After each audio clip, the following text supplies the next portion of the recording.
Oh, this thing is so gross. Well, here we go again.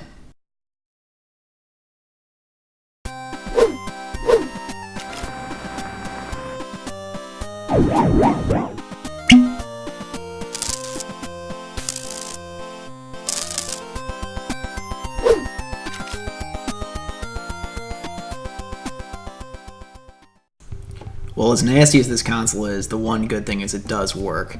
But, you know, this console needs more than just a cleaning, and I've got some really, really big plans for it.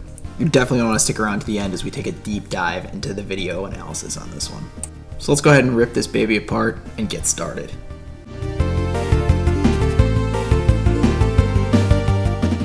So not sure how well this is coming across in the video, but man, this thing's like nasty. I mean, it's just got like caked on crap all over it, so deep cleaning this motherboard is an essential part of this operation. I'm just using some 99% IPA because that's what I've got on hand to do the job. Well guys, we all make mistakes. While pulling off the heatsink, you can kind of see over here as I'm pushing down on these two chips, I actually pulled those pins off of their pads on the motherboard. It's not a big deal, it just needs to be resoldered. Just something you want to be careful of in case you try this yourself.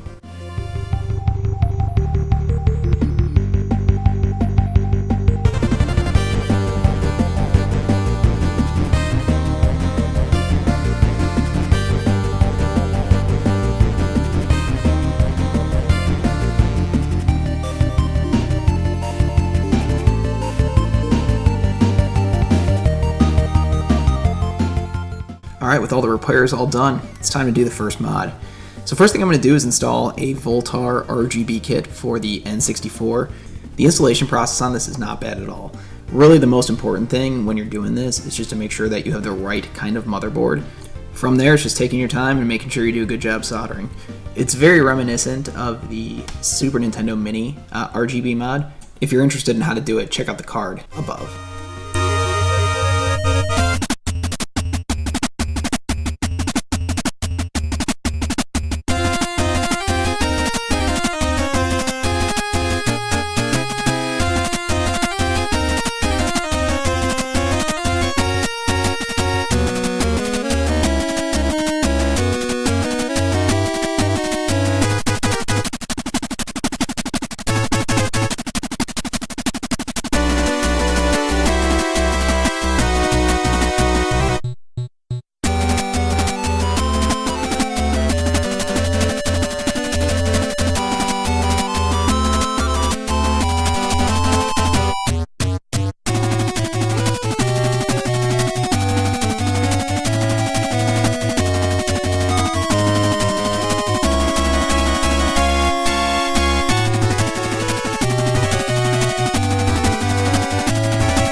Well, RGB is not going to be enough for me on this one. We're going to do some HDMI mods too, so let's go ahead and install this Ultra HDMI kit and get that going.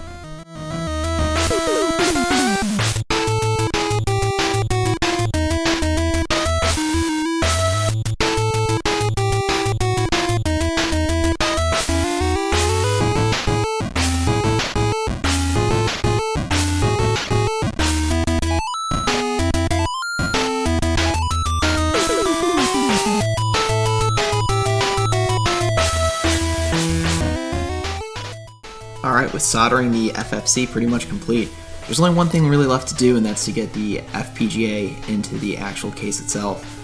But I showed you guys the case before, and that tired case ain't gonna cut it. So I propose a gold one.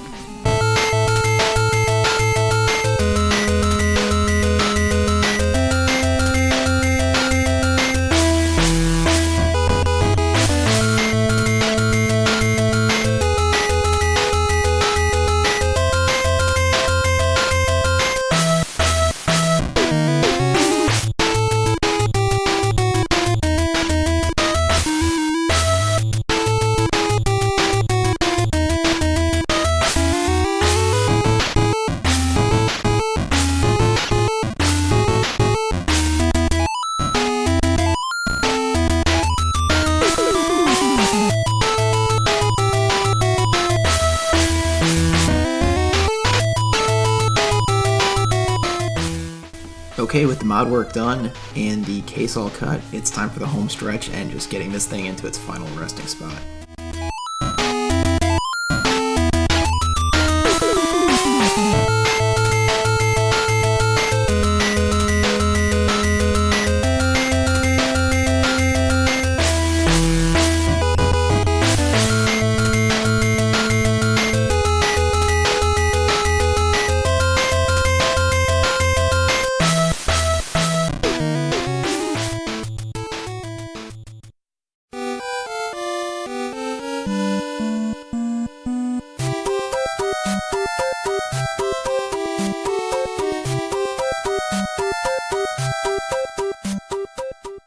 I'm also taking the time to install a region-free card slot for the N64.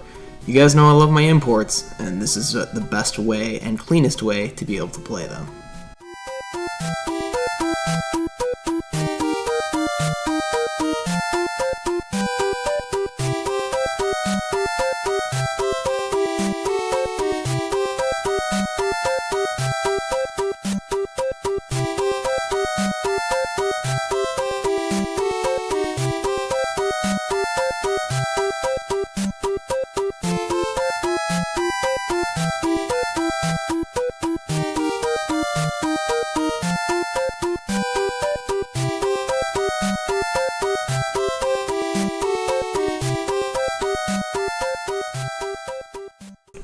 Well, with all the mod work complete, I wanted to take a deep dive. And by a deep dive, I mean I really want to look at all of the different ways that you could play this system.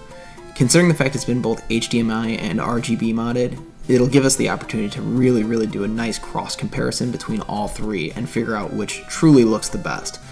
So you'll see what video source everything's being recorded from. It's all being captured from the same capture card, which is very helpful. It's from an Elgato Game Capture HD.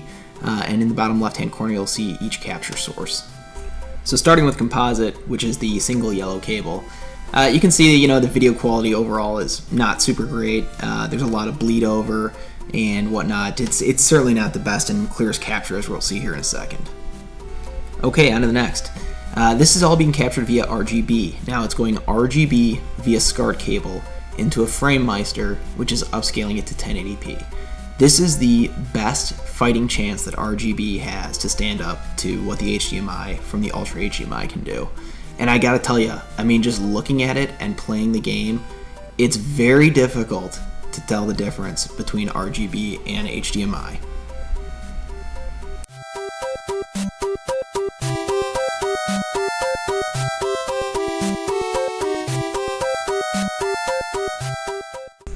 So you'll have to excuse me for playing the levels out of order here on the video, but this is HDMI, and I think for me it looks the best. It's the easiest to use, no question. But I want to take a little bit of a deeper dive into this and kind of do a little bit more of a cross comparison of the three different modes. And perhaps I didn't choose the best game. I mean, Star Fox is not a visual masterpiece. I mean, it's an awesome game and it looks really good, don't get me wrong, but it's not like it has something like Perfect Dark where you can upscale the resolution or anything like that. So let's kind of do a cross comparison between HDMI and RGB and get a flavor for the two.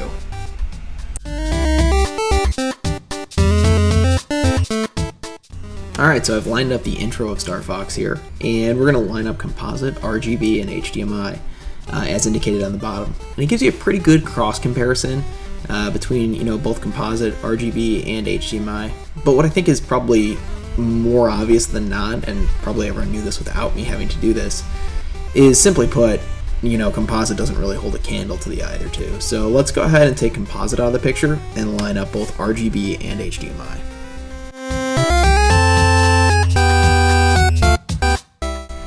So I've lined up the intro. On the left side, you're going to see RGB. On the right side, you're going to see HDMI. And in this cross comparison, which is difficult to do, so I apologize that it's probably a little bit choppy here, but what I've noticed the most, and probably the most obvious thing, is the brightness. Now, the HDMI mod does have a gamma setting, and that has been increased beyond the standard gamma that's being output from the N64. So you'll definitely notice a brightness difference there. The other thing is you can definitely notice that in my opinion, the HDMI is slightly clearer.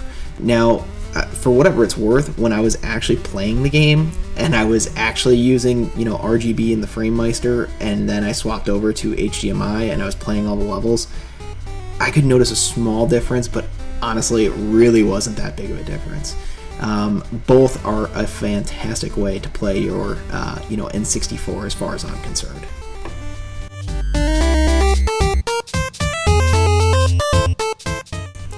So the next most logical question I'm going to get is the Ultra HDMI mod worth it? And it's an interesting question. I think if you're individually and irrespective just trying to get the absolute best video out of your N64, the answer is yes. Now, if you're going to tell me that you've already got a FrameMeister, you've already got all the cables you need and everything like that, my answer would be maybe. And the reason I say maybe is because, playing the game in RGB upscale to 1080p via the FrameMeister looks really, really, really good. And while there is a marginal improvement via the Ultra HDMI mod, I'm not sure that it warrants the current price tag that's out there. You can get a pre-modded system with RGB for somewhere in the $100 to $120 range. And you can also go ahead and get a pre-modded Ultra HDMI, usually for around $400 or more. So it's hard to say. If you've already got everything in place, ready to go, probably worth it to save the money and go RGB. What do you guys think? HDMI or RGB? Let me know your thoughts in the comments below. And like always, please comment, like, and subscribe for more. Have a good one, guys. Talk to you later.